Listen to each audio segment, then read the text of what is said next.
This Liberty Sports Update is brought to you by Beacon Credit Union. So have you ever been a part of a football team like this before? Honestly, maybe I think it was my first year of Pop Warner football, but I've never been a part of a team that got off to this good of a start. So it feels real good. The long touchdown, 83-yarder on Saturday. Um, just take us back to the play, what you saw, and how things developed. On that play, I'm actually not like the main read on that. It just depends on what defense they come out in. So they came out in quarters, and then once I seen the safety come down and I broke, I just knew the ball was coming to me, and then Malik put the ball right on the money, and then I had to just run under it and get it. Uh-oh. Damien, you're not muted. We'll take questions here. John Manson from Sea of Red. Go ahead, John. Hey, Kevin, congrats on the good start so far this season.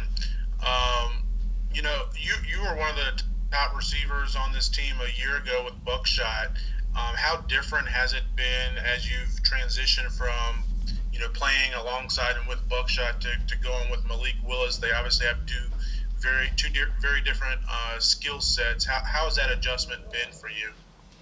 Um, it's been not really a big adjustment, honestly. It's just they both can throw the ball, but Malik, with his running ability, that changes a lot. So it does change. Like when he runs, we gotta do the little scramble drill and stay alive on the plays. But I wouldn't say it was like a big adjustment, just a better change for the offense as far as bringing another ability.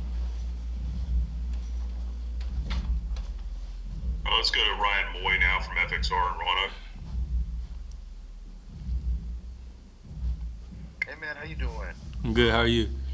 Oh, I'm hanging in. Just talk a little bit about the journey this team has kind of been on so far, and the chemistry that you guys have built to just never let up on Saturdays. I mean, talk just a little bit about that.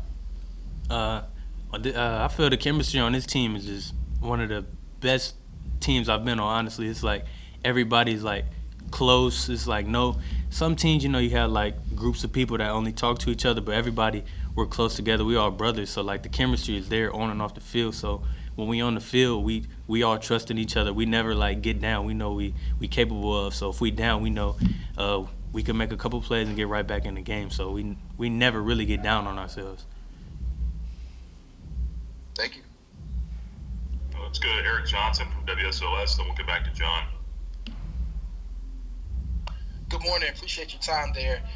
Just want to get your thoughts on your offense. I know you said the team has a lot of chemistry now, but can you speak to your group, the wide receivers, and how you guys have kind of grown and progressed over the season, and how that has kind of opened up everything on that offensive side?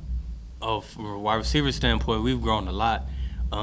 Over the we went through COVID, so we only had Zoom meetings.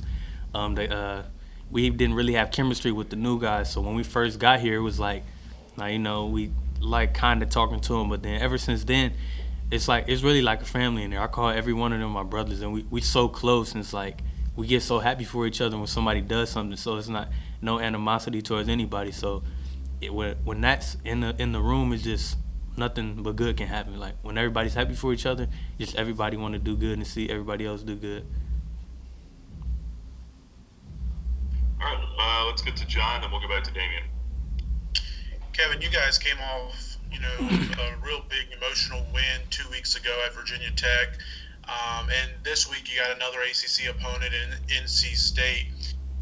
What's the mood around the team this week? I mean, are you guys, kind of gearing up for another big game, or is it hard to get back to that same level same level of intensity you guys had 2 weeks ago in Blacksburg?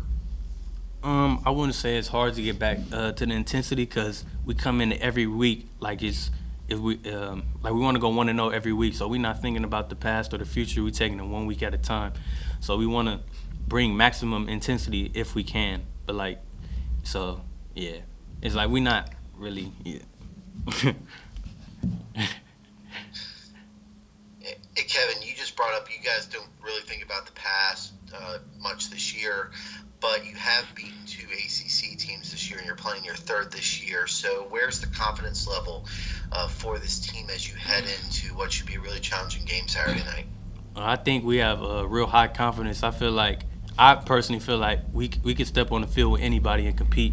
So I think that's the confidence of the team too. Like we feel like we belong on the field with anybody. So when we get on the field, we can win. Kevin, I mean, you had those long grabs the other day, but I mean, how about the depth of this receiving core? I mean, you guys lose Antonio Gandy Golden, but it seems like there's a number of guys, if it's you, Stubbs, CJ Yarborough, CJ Daniels. I mean, there's a lot of guys. It seems like they can go out there and make big plays. Do you feel like that's maybe strength by numbers instead of just having that one target, if you will, that everyone focuses on? Yeah, obviously having Antonio, that's just amazing for our offense. He's a one of a kind player, but as far as us having depth this year, it's like a defense can't key in on one receiver. So say they key in on one receiver, try to stop him, we got three other ones on the field that could just take the distance and score a touchdown. So I feel like it'll be hard to game plan for us because we're so deep from top to bottom.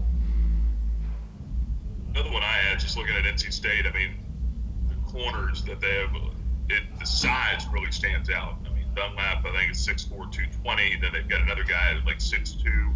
Have you seen size and corners like this, like what you're going to be going up against here this week? Size-wise, I think the only time we played someone similar to them is Syracuse. I think they had a corner like 6'4", 2. And we feel like we just got to be confident in our technique, and we should be fine. John, go ahead.